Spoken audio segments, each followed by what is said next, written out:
देखिए चंद्र कलाएं क्या होती हैं, यहाँ पे देखिए चंद्रमा प्रतिदिन अलग अलग रूप में दिखाई देता है ना, ऐसे दिखाई देता है कि नहीं, कभी पूरा दिखाई देगा, कभी इतना कटा हुआ, ऐसे कटते जाता है, ऐसे बढ़ते जाता है। हर दिन चंद्रमा अलग अलग आकार में दिखाई देता है कि नहीं। इसी को हम लोग कहते हैं चंद्र कलाएं। क्या कहते हैं? चंद्र कलाएं। यानी चंद्रमा का अलग अलग रूप में दिखना ही क्या कहलाता है? चंद्र कलाएं।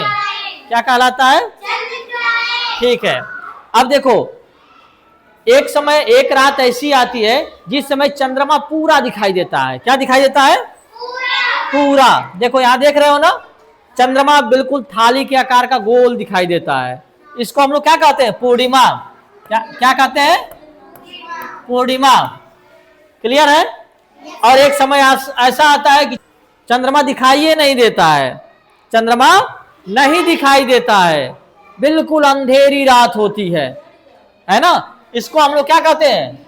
अमावस्या। क्या कहते हैं? अमावस्या। क्लियर है? जिस दिन चंद्रमा पूरा दिखाई देता है उसको पूर्णिमा कहते हैं, और जिस रात चंद्रमा बिल्कुल नहीं दिखाई देता, बिल्कुल अंधेरी रात होती है, उसको अमावस्या कहते हैं। क्लियर है?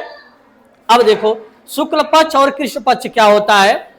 देखो अमावस्या से चंद्रमा धीरे धीरे बढ़ने लगता है। देखो थोड़ा सा बढ़ा, फिर बढ़ा, फिर बढ़ा, ऐसे हंसिया जैसे दिखाई देता है, बढ़ते बढ़ते यहां तक आता है। यानी कि चंद्रमा का बढ़ना, यानी अमावस्या से पूर्णिमा तक का जो सफर है, इसको हम लोग क्या कहते हैं? शुक्ल पक्ष। क्या कहते हैं?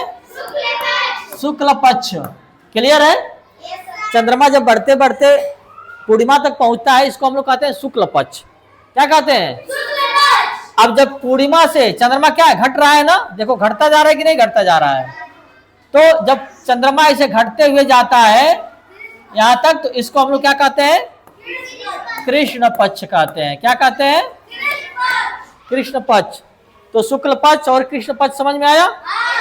किसी को डाउट? ठीक है।